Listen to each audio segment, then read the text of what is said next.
નમસ્કાર, સ્વરાજમાં આપનું સ્વાગત છે. હું મયુર. વેધર અપડેટ્સમાં આજે વાત કરીશું કયા કયા જિલ્લાઓમાં વરસાદ પડવાનો છે, સાથે હવામાન નિષ્ણાંત પરેશ ગોસ્વામી છે તેઓ શું આગાહી કરી રહ્યા છે. કારણ કે છેલ્લા કેટલાક દિવસથી વરસાદની રાહ જોવાઈ રહી છે અને વરસાદ જે છે તે અત્યારે ગુજરાતમાં ક્યાંય આપણને છૂટો છવાયો જે છે તે જોવા મળી રહ્યો છે, પરંતુ જે વરસાદની જરૂર છે તે વરસાદ હજુ જગતના તાતને જે જરૂરિયાત છે તેવો વરસાદ અત્યારે આપણને જોવા નથી મળી રહ્યો. ત્યારે આજે શું સ્થિતિ રહેવાની છે, જે અલગ અલગ 6 સિસ્ટમ સક્રિય થવાની વાત હતી. હવામાન વિભાગે કહ્યું હતું કે મોન્સૂન ટ્રફ છે, સાયક્લોનિક સર્ક્યુલેશન છે, બંગાળની ખાડીની અંદર લો પ્રેશર સર્જાવાનું છે, ભેજના કારણે વરસાદ થવાનો છે, અલગ અલગ સિસ્ટમો સક્રિય થવાની હતી અને ત્યારબાદ વરસાદ પડશે તેવી વાત હતી. પરંતુ હાલની સ્થિતિ શું છે બંગાળની ખાડીની તે વાત કરીએ તો આપ જોઈ રહ્યા છો તે પ્રમાણે વિંડીના માધ્યમથી આજની તારીખની વાત કરીએ તો જે આ બંગાળની ખાડી છે ત્યાં એક સિસ્ટમ જે છે તે બની રહી છે. આ સિસ્ટમ જ્યારે સક્રિય થશે ત્યારે ગુજરાત ઉપર તેમની અસર થશે અને તે વરસાદ લાવશે તેવી અત્યારે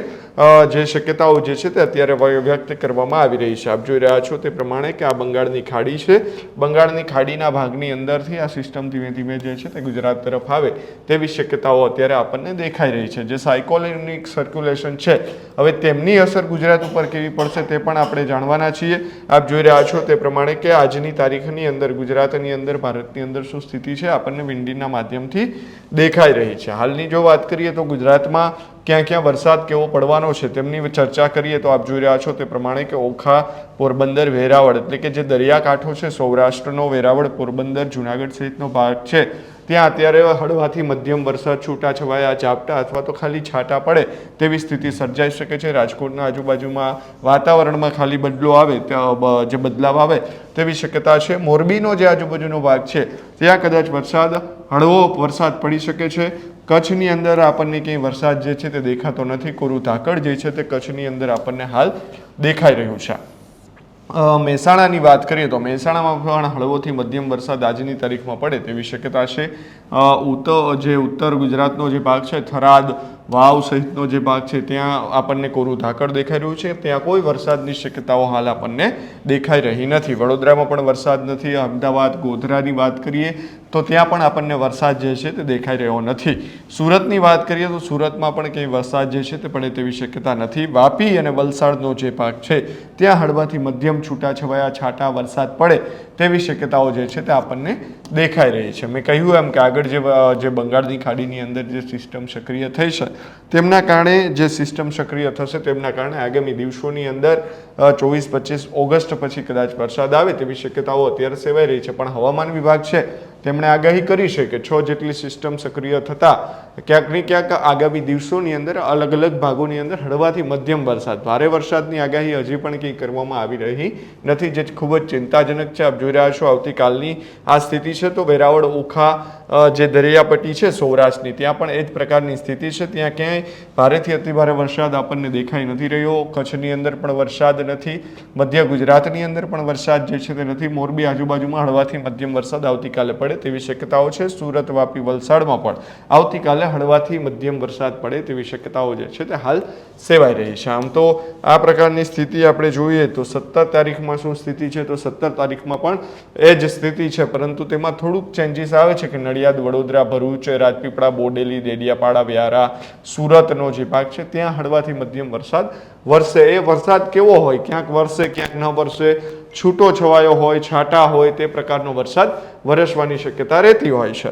18 તારીખની શું સ્થિતિ છે? 18 તારીખે પણ ગુજરાતની અંદર ક્યાંય ભારે વરસાદ કે એવું આપણને અત્યારે દેખાઈ નથી રહ્યું. 19 તારીખ, 20 તારીખની શું સ્થિતિ છે તેમની વાત કરીએ તો વિંડીના માધ્યમથી 19 તારીખમાં પણ ક્યાંય આપણને વરસાદ નથી દેખાઈ રહ્યો. 20 તારીખમાં પણ આ જ સ્થિતિ જોવા મળી રહી છે. એટલે કે જે હવામાન નિષ્ણાંત છે પરેશ ગોસ્વામી છે તેમણે આગાહી કરી છે કે 17, 18, 19માં કેવી વરસાદ રહેવાનો છે, આગામી દિવસોની અંદર શું સ્થિતિ રહેવાની છે. આમ તો વરસાદ જે હવામાન નિષ્ણાંતો આગાહી કરી રહ્યા છે તે પ્રમાણે કે એટલો બધો રહેશે તેવી વાત આપણને સામે આવી નથી રહી. કદાચ ઓગસ્ટના છેલ્લા અઠવાડિયાની અંદર સારો વરસાદ પડે તેવી શક્યતા છે અને સપ્ટેમ્બરમાં સારો વરસાદ પડે તેવી શક્યતા છે. ત્યારે હવામાન નિષ્ણાંત પરેશ ગોસ્વામીનું શું કહેવું છે આવો સાંભળીએ. તો અત્યારે તો ઓગસ્ટ મહિનાની જે 5 તારીખે રાઉન્ડ પૂર્ણ થયું એ પછીથી તો ગુજરાતભરની અંદર ક્યાંય કોઈ ખાસ સારો વરસાદ નથી. હા, ઠીક છે કે અત્યારે જે ચોમાસું ચાલી રહ્યું છે ભેજવાળા પવનો એને કારણે કોઈ જગ્યાએ છૂટાછવાયા ઝાપટા નોંધાતા હશે, પણ સારો વરસાદ નથી. તો આગળ ઉપર જોવા જઈએ તો લગભગ 17-18 તારીખ 16, 17 અને 18 તારીખ આ 3 દિવસ એવા હશે કે એ દિવસો દરમિયાન ઝાપટાઓનું પ્રમાણ છે રાજ્યભરની અંદર વધવા જઈ રહ્યું છે. ઝાપટાઓ પડશે, એમાં કોઈ સાર્વત્રિક કે સારો વરસાદ નહીં. આ એક થોડીક તીવ્રતા વધારે દક્ષિણ ગુજરાતના જે મહારાષ્ટ્ર બોર્ડર લાગુ વિસ્તાર અને છોટાઉદેપુર વાળો વિસ્તાર હોય, મહીસાગર, દાહોદ, ગોધરા જેવો વિસ્તાર હોય, ત્યાં મધ્યપ્રદેશ બોર્ડરનો વિસ્તાર, એટલે મહારાષ્ટ્ર બોર્ડર અને મધ્યપ્રદેશ બોર્ડરના વિસ્તાર છે ત્યાં થોડાક તીવ્ર ઝાપટા, થોડુંક સારું રહે પ્રમાણમાં, એ પ્રકારનું રહેશે. બાકી તો ઓલ ઓવર ગુજરાતની અંદર હળવાથી મધ્યમ ઝાપટાઓ છે 16, 17, 18 ઓગસ્ટ દરમિયાન જોવા મળશે. કોઈ સારો વરસાદ નથી, કેમ કે ચોમાસું ધરી હોય છે પણ અત્યારે ઉત્તર તરફ ખસેલી છે. અત્યારે જે ગયા અઠવાડિયે ચોમાસું ધરી છે પંજાબ, હરિયાણા અને યુપી, બિહાર ઉપરથી પસાર થતી હતી, એ વધારે ઉત્તર તરફ ખસીને હિમાલયની તળેટી સુધી પહોંચી ગઈ છે. અત્યારે જે જમ્મુ કાશ્મીર હોય, લેહ લદ્દાખ, હિમાચલ પ્રદેશ, ઉત્તરાખંડ, અરુણાચલ પ્રદેશ હોય વગેરે ભાગો ઉપરથી અત્યારે જે પહાડી પ્રદેશો છે એના ઉપરથી ચોમાસું ધરી પસાર થઈને બંગાળની ખાડી સુધી લંબાઈ રહી છે. જોકે બંગાળની ખાડી પણ અત્યારે સક્રિય છે. બંગાળની ખાડીની અંદર અત્યારે બેક ટુ બેક સિસ્ટમ પણ બની રહી છે.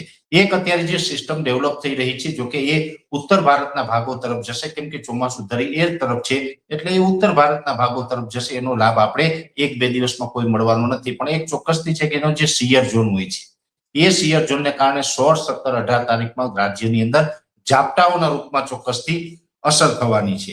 એ પછી પાછું ફરીથી વાતાવરણ છે ખુલ્લું થશે, રાબેતા મુજબ રહેશે. ને અત્યારે મોટા ભાગના વિસ્તારમાં જે વાદળછાયું વાતાવરણ છે એ આપણે કન્ટિન્યુ રહેવાનું છે. આ વાદળ છે હાઈ લેવલના છે, એટલે જે જમીનની ઊંચાઈથી 500 HPA લેવલ હોય છે, 500 HPA લેવલ એટલે 5.5 કિલોમીટરની ઊંચાઈ થાય.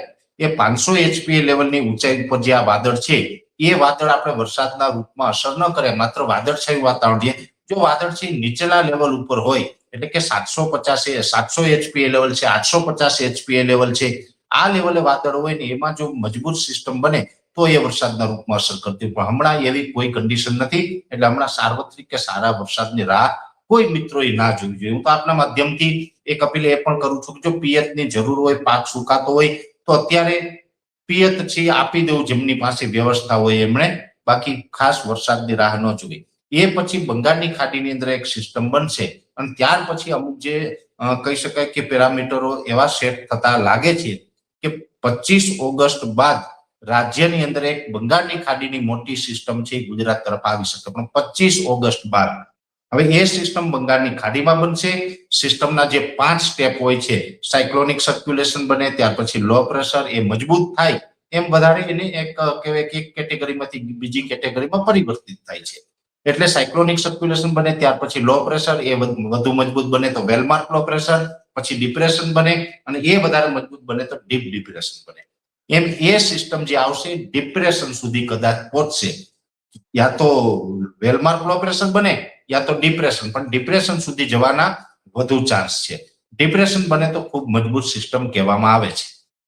એટલે 25 તારીખ આસપાસ એ સિસ્ટમ બનશે અને એ પશ્ચિમ દિશા તરફ ગતિ કરે એવી અત્યારે હાલની પોઝિશન પ્રમાણે જે અલગ અલગ માધ્યમોથી અમારું પ્રિડિક્શન છે એમાં અમને લાગી રહ્યું છે. ને ઘણા સમયથી અમે આ વાત કરી રહ્યા છીએ. સ્વરાજ મીડિયાના મારફતે પણ આપણે જે ગયા વખતે વાત કરી હતી એમાં આપણે 25 તારીખ બાદ વરસાદની શક્યતા વ્યક્ત કરી હતી.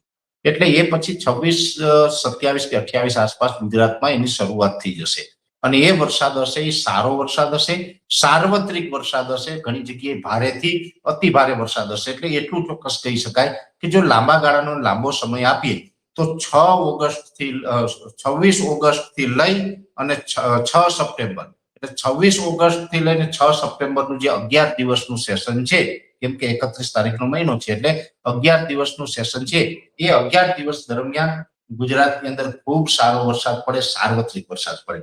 બીજી વાત એ પણ છે કે આમ તો પશ્ચિમ સૌરાષ્ટ્રમાં દ્વારકા, જામનગર, પોરબંદર વાળા વિસ્તાર છે એને થોડુંક ચિંતાનો વિષય પણ હશે કે ભાઈ અમારે તો અત્યાર સુધી કઈ ખાસ વરસાદ નથી, આમાં અમારો રાઉન્ડ આવશે કે કેમ.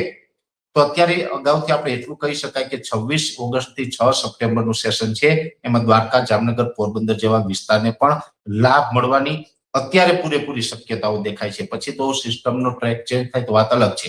એનું કારણ છે કે જે આ ચાલુ વર્ષ દરમિયાન બંગાળની ખાડીની જેટલી પણ સિસ્ટમ આવી એ સિસ્ટમ મધ્યપ્રદેશ ઉપર થઈને જે છોટાઉદેપુર કે રાજપીપળા આસપાસ થઈ અને ગુજરાતમાં પ્રવેશ કરીને મધ્ય ગુજરાતના અમદાવાદ સુધી આવે, ઉત્તર સૌરાષ્ટ્રના સુરેન્દ્રનગર મોરબી સુધી આવે અને ત્યાંથી પછી ઉત્તર તરફ ખસી જાય, એટલે ઉત્તર ગુજરાતથી રાજસ્થાન તરફ ગઈ. શું કામ? તો કે જે ઉત્તર ભાગ છે સમુદ્રના, જે અરબ સાગરનો ઉત્તર ભાગ છે, જે પાકિસ્તાન, કચ્છ અને પશ્ચિમ સૌરાષ્ટ્ર લાગુ જે દરિયાકાંઠો છે, એ દરિયાકાંઠાનું તાપમાન ઊંચું હતું અને એ ઊંચા તાપમાનને કારણે ત્યાંથી અરબના પવન આવતા હતા, એ ગરમ પવનો હતા. એ ગરમ પવનો છે આ સિસ્ટમને પશ્ચિમ દિશામાં જે ગતિ કરતા અવરોધરૂપ બની રહ્યા હતા, જેને કારણે પશ્ચિમ સૌરાષ્ટ્ર છે નબળો રહ્યો છે. પણ હવે એ તાપમાન છે એ પણ ધીમે ધીમે જે ડાઉન થઈ રહ્યું છે, એટલે જે સી ટેમ્પરેચર જેટલું ડાઉન થશે નોર્થ અરેબિયન સી, એટલું આપણે વધારે એ પશ્ચિમ સૌરાષ્ટ્રને લાભ મળશે. એટલે અત્યારે જે ટેમ્પરેચર ડાઉન આવી રહ્યું છે એ મુજબ ચોક્કસથી લાગે છે કે પશ્ચિમ સૌરાષ્ટ્રને પણ 26 ઓગસ્ટથી 6 સપ્ટેમ્બરના સેશનમાં સારા એવા વરસાદનો રાઉન્ડ હશે. એમાં દક્ષિણ ગુજરાતના પણ મોટાભાગના વિસ્તાર હશે. દક્ષિણ ગુજરાતમાં તો આમ પણ જોવા જઈએ તો આ વર્ષે વરસાદની કોઈ કમી નથી, સામાન્ય કરતા વધુ વરસાદ વરસ્યો છે. 2 રાઉન્ડની અંદર તો અતિવૃષ્ટિ થઈ છે અને એમાં આ રાઉન્ડમાં પણ જે વરસાદ આવશે એમાં દક્ષિણ ગુજરાતના તમામ વિસ્તાર, જેમાં ભરૂચ, અંકલેશ્વર, રાજપીપળા, સુરત, વલસાડ, વાપી, નવસારી, બારડોલી, બિલીમોરા, ડાંગ, આહવા, તાપી, આ બધા જ વિસ્તારને સારા એવો વરસાદનો લાભ મળશે. મધ્ય ગુજરાતના જે પૂર્વ ભાગો છે, જેમાં છોટાઉદેપુર, મહીસાગર, દાહોદ, ગોધરા જેવા વિસ્તાર હોય, એમાં પણ સારો એવો લાભ મળશે. મધ્ય ગુજરાતમાં આણંદ, નડિયાદ, ખેડા, વડોદરાથી લઈને અમદાવાદ, ગાંધીનગર, વિરમગામ, સાણંદ, જે બધા વિસ્તાર છે એ તમામ વિસ્તારને પણ સારા એવો વરસાદનો લાભ મળશે. સૌરાષ્ટ્રને પણ પછી સૌરાષ્ટ્રના જે નોર્થ સૌરાષ્ટ્રમાં સુરેન્દ્રનગર, મોરબી હોય અથવા તો પછી બોટાદ, ભાવનગર, અમરેલી, ગીર સોમનાથ, જુનાગઢ, રાજકોટ, ત્યાંથી લઈને પશ્ચિમ સૌરાષ્ટ્રના જે પોરબંદર, દ્વારકા, જામનગર, બધા જને સારા વરસાદનો લાભ મળી શકે છે. એ જ રીતે ઉત્તર ગુજરાત ને કચ્છ જિલ્લો આમ તો વિસ્તારની દ્રષ્ટિએ ખૂબ મોટો છે. લગભગ કહી શકાય કે ભારતનો સૌથી મોટામાં મોટો, આખા દેશનો સૌથી મોટામાં મોટો જિલ્લો છે કચ્છ જિલ્લો વિસ્તારની દ્રષ્ટિએ. અને ઘણી બધી કન્ટ્રી છે ને એ પણ કચ્છથી નાની કન્ટ્રી છે, જેમ કે ઇઝરાયલ છે, કચ્છથી પણ કદાચ વિસ્તારની દ્રષ્ટિએ નાનું હશે.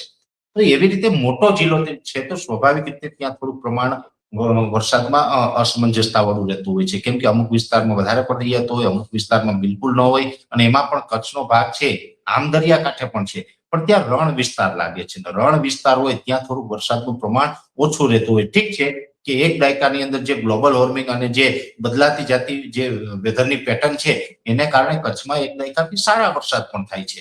છતાં પણ કચ્છનું રણ છે ક્યાંક ને ક્યાંક વરસાદને ડિસ્ટર્બ કરતું હોય, છતાં પણ આ રાઉન્ડની અંદર કચ્છમાં પણ સારો વરસાદ પડશે. એટલે ઇન શોર્ટ એટલું કહી શકાય કે 25 ઓગસ્ટ સુધી કોઈ સારા વરસાદની અપેક્ષાઓ નથી. 16, 17, 18 ઓગસ્ટમાં જે હશે એ છૂટાછવાયા સામાન્ય ઝાપટાઓ હશે. મધ્યપ્રદેશ, મહારાષ્ટ્ર બોર્ડરે થોડીક તીવ્ર ઝાપટાવાળી અસર થશે. બાકી તો આપણે સામાન્ય ઝાપટા હશે, વાદળછાયું વાતાવરણ હશે. 25 ઓગસ્ટ બાદ પછી 26, 27 કે 28 તારીખમાં ગમે ત્યારે ચાલુ થાય, એ 6 સપ્ટેમ્બર સુધી ચાલે અને એ રાઉન્ડની અંદર કદાચ સારા વરસાદનો લાભ મળે તેવી શક્યતાઓ છે અત્યારે. એ અમારું પ્રિડિક્શન છે. આગળ પછી સિસ્ટમમાં ફેરફાર થશે તો પણ ચોક્કસથી આપણા માધ્યમથી અમે માહિતી આપશું. પણ અંતે એટલું ચોક્કસ કહી શકાય કે આ રાઉન્ડ સારો છે ને એ પછી સપ્ટેમ્બર મહિનો આવશે. સપ્ટેમ્બર મહિનામાં પણ એકંદરે ખૂબ સારા વરસાદ રહેવાના છે. સપ્ટેમ્બર આવશે ગુજરાતી માસ પ્રમાણે પણ જોવા જઈએ તો શ્રાવણ પછી પૂર્ણ થઈને ભાદરવા મહિનાની જે શરૂઆત થશે તો ભાદરવામાં પણ વરસાદ હશે. આપણે દેશી કહેવત છે ભાદરવો ભરપૂર, એમ ભરપૂર કદાચ રહી શકે છે. અને આમ આ ચોમાસું છે લગભગ 10 ઓક્ટોબર સુધી ચાલવાનું છે. 10 ઓક્ટોબર સુધી એકંદરે વરસાદ છે પડતા રહેશે. એટલે જે કાંઈ 45% જેવા વરસાદની જે આપણે અત્યારે ઘટ અનુભવીએ છીએ કે એટલી આપણે વરસાદ પડવાની સંભાવનાઓ છે, ત્યાં સુધીનો વરસાદ છે એ કદાચ પડી જશે. અને અંતે અત્યારે ભલે થોડુંક ચિંતાનું કારણ છે, એમાં પણ ઓગસ્ટ મહિનામાં થોડીક ચિંતા વધારી છે ચોમાસાએ, પણ એ ઓગસ્ટ એન્ડ અને સપ્ટેમ્બર મહિનામાં એ ચિંતા દૂર થશે. ખેડૂતોને પાણીની પણ કદાચ વ્યવસ્થા થઈ જશે. શિયાળુ પાક અને ઉનાળુ પાક વાવેતર કરી શકે એ પ્રકારની ચોક્કસથી વ્યવસ્થા થાય તેવું અત્યારે અમારું એક બેઝિક અનુમાન છે. ખેડૂત ભાઈઓ છે ખેતરમાં ડ્રોન ઉડાવતા હોય છે ત્યારે આપને એક પ્રશ્ન સતાવતો હોય છે કે જે આપણે અત્યાર સુધી જીપીએસ ટેકનોલોજી વાળા ડ્રોન વાપર્યા છે, જેથી કરીને મોબાઈલ ટાવર છે અથવા તો હાઈ ટેન્શન લાઈન પસાર થતી હોય, કોઈ વૃક્ષો હોય, ત્યારે જે જીપીએસ ટેકનોલોજી વાળા ડ્રોન છે એમાં ટકરાય અને ટ્રેસ થાય છે. પણ એગ્રીઓન લાવ્યું છે જીએનએસએસ ટેકનોલોજી ડ્રોન, જેથી કરીને એ ડ્રોન છે એ કોઈ જગ્યાએ ટકરાય નહીં, પોતાની રીતે જ ડિસિઝન લે છે અને મૂવ થઈ જાય છે. જેથી કરીને જીએનએસએસ ટેકનોલોજી ડ્રોન છે એ વાપરવાનો આગ્રહ રાખો.